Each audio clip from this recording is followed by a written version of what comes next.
За сайн байцгаана уу хүүхдүүд ээ. За өнөөдрийн бидний бүлэг сэдвийн нэр бол үндэсний хувцсны зохион бүтээлт гэсэн сэдв байгаа. За ээлжид хичээлийг бол 80 минутаар тооцсон байгаа. За сэдв 1 нь торгон материалын шинж чанар. Сэдв 2 үндэсний хувцс эсгэх аргачлал. Сэдв 3 эмзээр бэлтгэх, эмжих аргачлал. Сэдв 4 үндэсний хувцс чимэглэх, оёх аргачлал гэсэн ийм 4 сэдвийг агуулсан байгаа.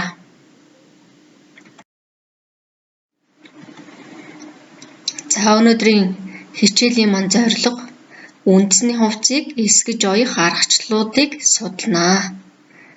Хичээлийн зорилт нь үндэсний хувцсанд хэрэглэгддэг торгон материалуудын шинж чанаруудтай танилцъя. Үндэсний хувцс эсгэх аргуудыг судлаж турших. Монгол үндэсний хувцсыг эмжих аргуудыг судлая. За үндэсний хувцс эсгэх оёх аргуудтай танилцаж туршиж үзцгээе гэсэн ерөнхий зорилтуудыг тавилаа. Явагдахын өмнө бүгдээрээ осол аюулгүй ажиллагааныхаа дүрмийг эргэн санацгаая. За ойж байх үед гэрэл их зурдаас болон зүүн гар талаас туссан байх бөгөөд нүдний хараа хийж буй эдлээс 30-аас 35 см зайтай байх нь тохиромжтой. Хайчийг тусгай уутанд хийж хадгалж хивших ба хайчны амыг ангаалгаж тавьж болохгүй ба оёдлын машины хөдөлгөөнөөс хол тавина. Хайчийг бусдад дамжуулахдаа бариул талаар нь өгнө. Зүг тусгай хатгуурт хатгаж хивших ба сул задгаа орхиж хувцсанд хатгаж болохгүй. Зүг амандаа зууж болохгүй. Оёдлын машиныг ширээний ирэмгээс 5-аас 10 см-ийн зайд байрлуулсан байна. Оёдлын машинаар ажиллах үедээ үсээ альчуур малгайгаар битүүлж ханцуугаа товчилсон байх шаардлагатай шүү. За дараа нь оёдлын машины орчимд хэрэгцээгүй зүйл тавихыг хориглоно.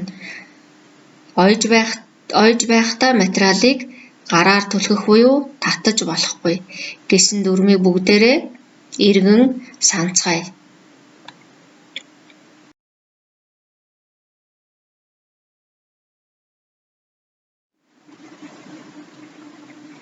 За сэдв 1 буюу торгон материалын шинж чанар гэсэн сэдвийг бүгдээрээ үздэцгээе.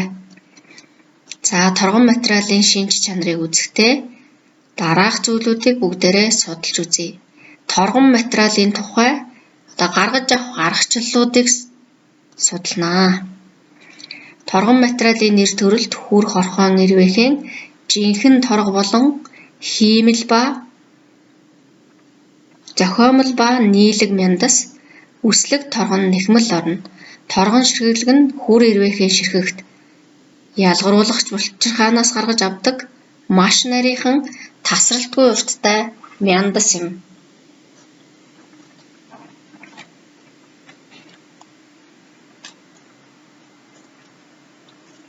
За энэ гаргаж авах торгон утсыг гаргаж авах дарааллууд харагдаж байна. Та бүхэн дэвтэр дээрээ тэмдэглээд аваарай.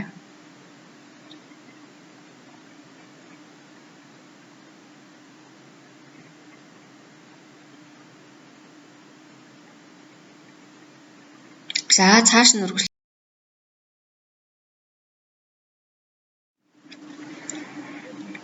За одоо бүгдээрээ торгон материалын шинж чанаруудтай танилцъя. За жинхэнэ болон хиймэл торгыг харьцуулан судалцгаая. За бүгдээрээ энийг уншаад танилццгаагаарай. Хоорондоо ямар ялгаа байгааг харьцуулж үзээрэй.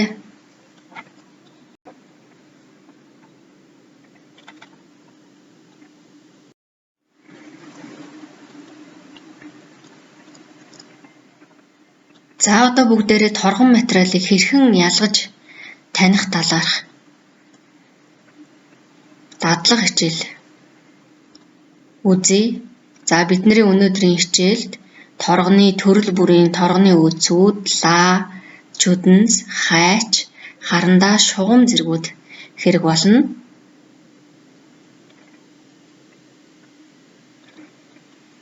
За багшийнхаа энд харуулсан хүснэгтийг дэвтэртээ зурж аваад дээж 1, 2, 3 гэсэн хэсгүүдтэй тэр багнанд өөрт байгаа торгоны үйлцүүдэд тодорхой хэлбэр үүсгэн хайчилж наагаад осол аюулгүй ажиллагааны дүрмээ маш чанд баримтлаад туршиж үзнэ.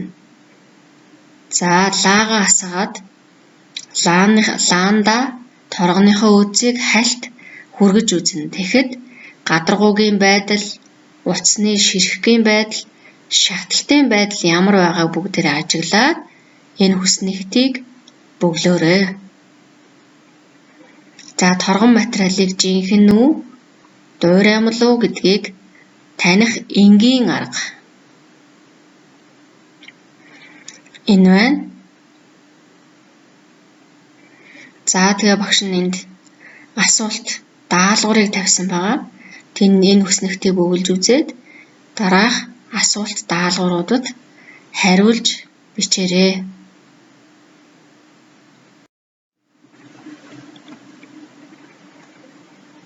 За сэдв 2-ын хүрээнд Монгол хувцас эсгэх аргачлал гэсэн сэдвт Монгол хувцас эсгэх аргуудын талаар бүгдээрээ судлана. За бид нар өмнө нь Монгол хувцас эсгэх аргыг 9-р ангид үзсэн байгаа. Энэ мэдлэгийг бүгдээрээ сэргээн санаад дараах хүснэгтийг бөглөөрэй.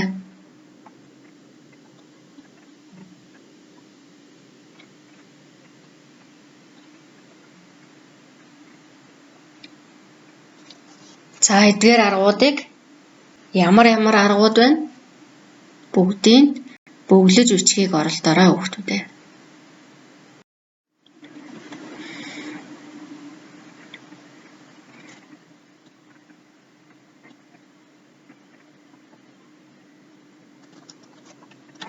За Монгол хувцас эсгэх аргачлал сэдвийн хүрээнд дээлний материалын хэмжээг даавны өргөн тохируулан хэрхэн тооцож эсгэх аргыг бүгдээрээ үздэцгээе. За ухаж, зөрүүлдэж, голлож, залгаа ханцуутай эсгэхэд материалын өргөн, материалын урт ямар хэмжээтэй орцоор орохыг бүгдээрээ энэ хүснэгтээс харж материалынхаа хэмжээг тооцох нь байна.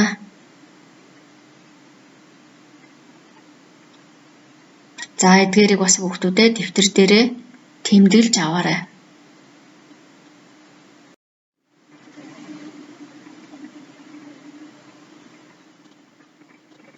За бүгдээрээ 9-р ангид үзчихсэн дээл эсгэх аргуудтайгаа дахин танилццгаая. За зөрүүлдэж эсгэх арга. За хараад аваарай хүүхдүүдээ.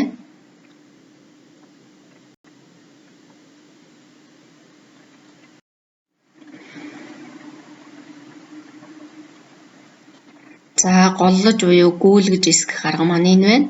9-р ангид бүгдээрээ үзсэн учраас одоо бүгдээрээ сэргээн. За ухаж эсгэх арга.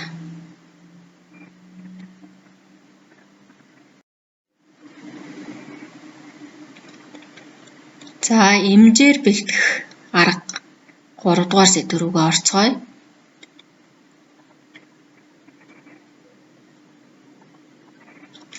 За эмзээрийн төрөл, түүний өргөнийг тооцох аргачлал та бүгдээрээ одоо танилццгаая. Эмзээр нь тухайн хувцсыг өнгө үзэмжтэй, гоёмсог харагдуулахаас гадна бат бөх, эдлэгээ удаан байлгах нь нэг үзүүлэлт болдог. Тиймээс эмзээрийг эдлэгээ даах, өнгө үзэмжтэй, сайн чанарын материалаас сонголт хийх нь чухал.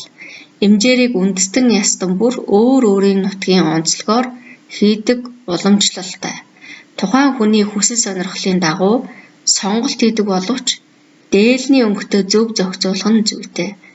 Эмзээрийг зах ирмгээс жигд зайд суулгаж оёвол эмзээр үзэмжтэй болдог. Эмзээр нь 1 эмзэх, 2 эмзэх, 3 эмзэх, 1 ба 2 талыг хашиж эмзэх, дам ба давхар хошимгоор чимэглэн эмжих, үлзийхийг хошмогтой хослуулан эмжих гэх мэт олон төрлүүд байдаг. Хавчиж эмжих тохиолдолд материалд наалтын материал хэрэглэхгүй.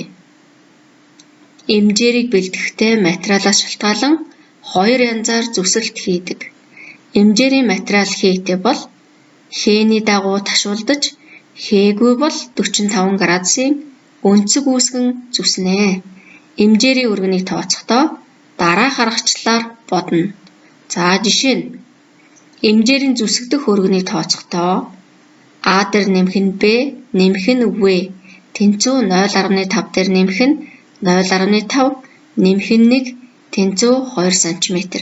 Энэ нь ямар арга вэ гэд бүгдээрээ танилццгаая.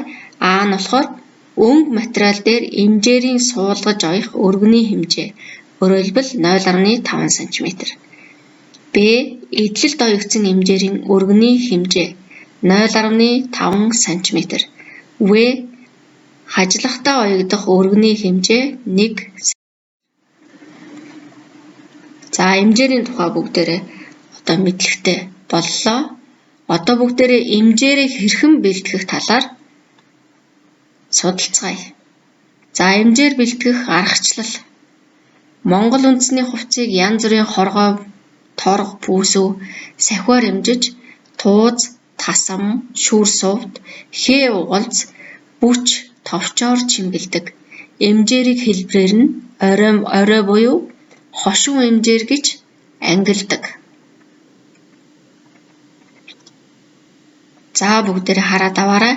Энийг бас бүгдээрээ 9 дугаар ангид үзсэн байгаа учраас бас мэдлэгээ сэргээн санацгаая. За одоо бүгдээрээ эмжээрийг хэрхэн оёх талаар аргачлалтай танилццгаая. Эмжих технологи.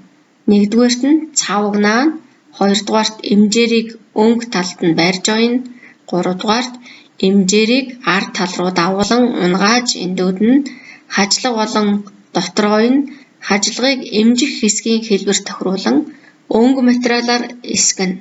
Хажлагны өргөн 6-аас 8 см байна. За эмжээр оёхдоо яах нь вэ? Ийм дарааллыг баримталж ойцгаах нь байна хүүхдүүдээ. За багш нь энд нэг эмжих аргачлалыг оёдлын технологи дараалалаар нь харуулсан байгаа. Энийг бүгдээрээ бас хараад тэмдэглээд аваарай.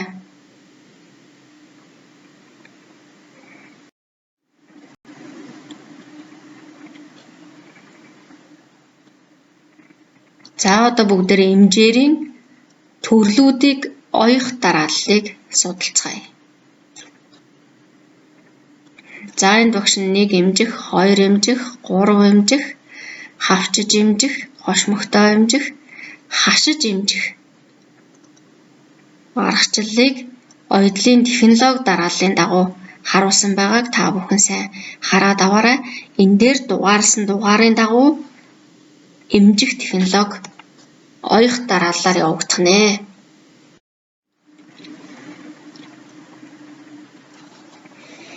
За Монгол дээл чимэглэж оёх технологи дараалал гэсэн 4-р сэдв рүүгээ одоо бүгдээрээ орцгоё. За үндэсний хувцсны чимэглэл. За үндэсний хувцсыг бүгдээрээ юу юугаар чимэглэж болох вэ гэсэн талаар судлаа. За хатгамлаар чимэглэж болно. Хатгамал дотроо зүгөөрөө хоёрдол хонин холбоо,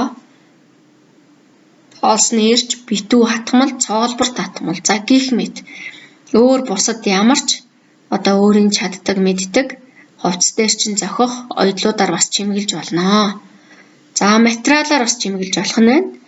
Энд нь болохоор жинхэнэ болон хиймэл арьс, үс, эски, бүч, тор, цацаг, хуниас, нуглаас за гэх мэт зүйлүүдээр бас чимэглэж болно. За үнэт эдлэлээр бас чимэглэж болох нь алт, мөнгө, хүрэл, зис, шүүр, сувс, үнэт чулуу. За гэх мэт. За эмжээрээр чимэглэж болно. 1 эмжих, 2 эмжих, 3 эмжих, 1 ба 2 талыг хашиж эмжих, хавчиж эмжих, дам ба давхар хошимгоор чимэглэн эмжих. За сүлжимлэр бас чимэглэж болох нь байна. уран зангилаа, товч шилв, сампин зангидах, зоосон ширээний тууз за гэх мэт. За ахиа угал зарвсуулах нь ургамал амьтан, байгаль, бэлэгдэл. За бас гэх мэт. Хошмогоор жимгэлж болох нь нэг дан хошмог, хоёр буюу хос хошмог гэх мэт. Үндсний хувцас бид нэр оёхтоос чимэглэж болох нь байна. За энээс өөр бас бусад өөртөө зохиогоод бас чимэглэж болох нь байна. За одоо бүгдээрээ үндэсний хувцас оёх технологи дарааллаа. Судлаа. За эхлээд нэгдүгüүрт нь яах нь эмжээрээ бэлтгээд эмжээд авна. Хоёрдугаарт нь нэгтгэж ойно. Гуравдугаарт нь товч шилбээ бэлтгэж хадах. За нэгтгэж ойно болохоор өнгө талыг нэгтгэх нь дотор хэсгэж ойно. Өнгө доторыг нэгтгэх, суглах, зах бэлтгэж залгах, хавах зэрэг дарааллаар оёх нь байна. За товч шилбээ болохоор шилбээ эхлээд бэлтэнэ. Дараа нь товчоо бэлтгэн. Өөрөөр хэлбэл бидний хэлдгээр сампин зангидах нь байна, тий. За дараагийн дугаарт нь товч шилбээ хадна гэсэн ийм дараалалаар оёх нь. За дээл оёхдоо хэрэглэгдэх гар болон машины ойдлуудыг бүгдээрээ хараад аваарай. За нэгтгэх ойдол, нэгтгээд хагалж эндүүдэх ойдол, нэгтгээд унгаж эндүүдэх ойдол, хүрээ гаргаж эндүүдэх зэрэг машины ойдлуудыг ашиглана. За харин гар ойдолд бол хавах, нөхөх, шаглах, шидэх гэсэн ойдлуудыг ашиглана.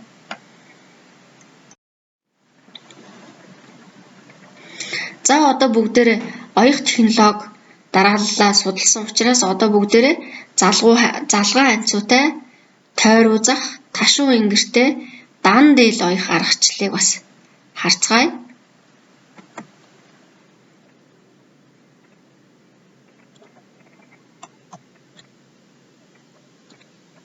За төслийн ажлаа бас бүгдээрээ оёхоос өмнө энэ дарааллын дагуу бас гүйцэтгээрэй.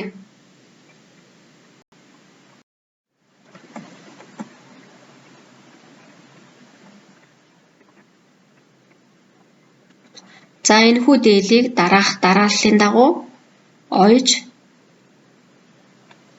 туршнаа. За нэг хэмжээтэй тэрлэг дээл байх юм бол ямар одоо дарааллын дагуу оёх талаар багш багш нь харуулъя.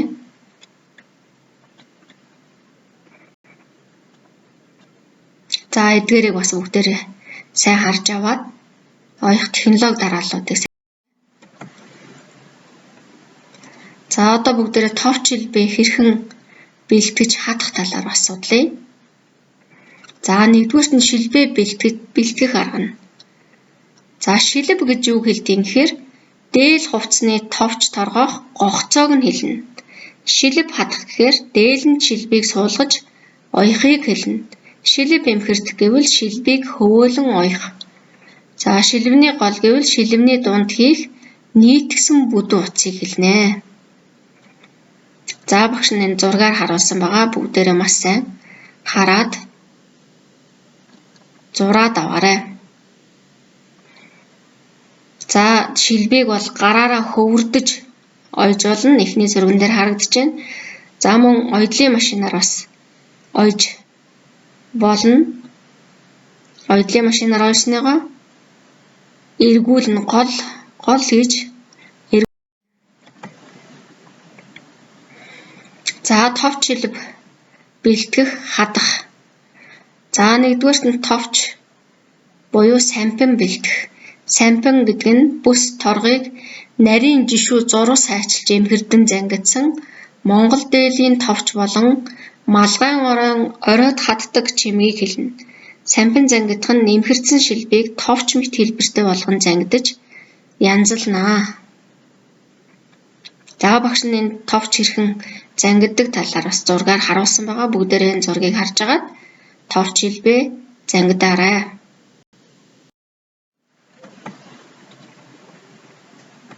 За одоо бүгдээрээ бэлтгэсэн товч шилбээ хэрхэн хадах талаар судлая.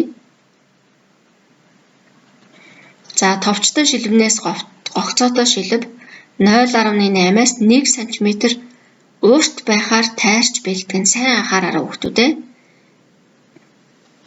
Товчтой шилбэнээс гогцоотой шилбэ нь 0.8-аас 1 см урт байна гэдгийг санаарай. Товч шилбийг хадах газраа зурж тэмдэглэнэ. Шилбээ тэмдэглэгээний эсрэг харуулан байрлуулж шилбэний төгсгөлийг 0.5-аас 0.6 см бүхэлж ойно. Задгаа үзүүрийг хунж бөглөөд шилбийг эргүүлэн барина. Шилбэний төгсгөлийг тэгшлэн засаж нийлүүлэн бариад хөвөрдөж ойно. Эхлэл болон төгсгөлийн хатгалтыг бүхэлж ойно гэсэн дарааллын дагуу бүгдээрээ товч шилбээ ойх нь байна. За багш нь энд бас зургаар харуулсан байгаа. Зурагнаас харж байгаа та бүхэн бас товч шилбэ хадах аргачлалаа туршиж үзээрэй. За одоо бүгдээрээ үздсэн аргачлалынхаа дагуу хийсэн бүтээлээ өөрөөсөө дараах шалгуураар бас үнэлээрэй.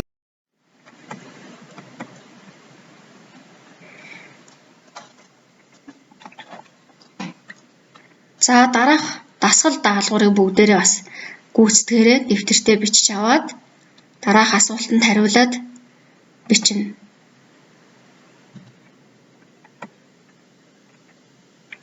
За асуултын дагуу судалсан мэдээллээ дэвтэртээ бичээрэй.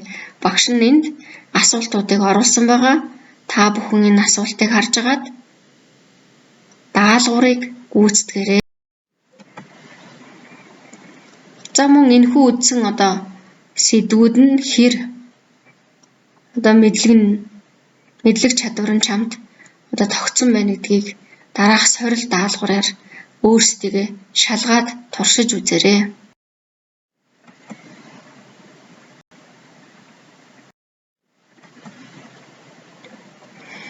За багш нь та бүхэндээ бүтээлч даалгаврыг өгнө.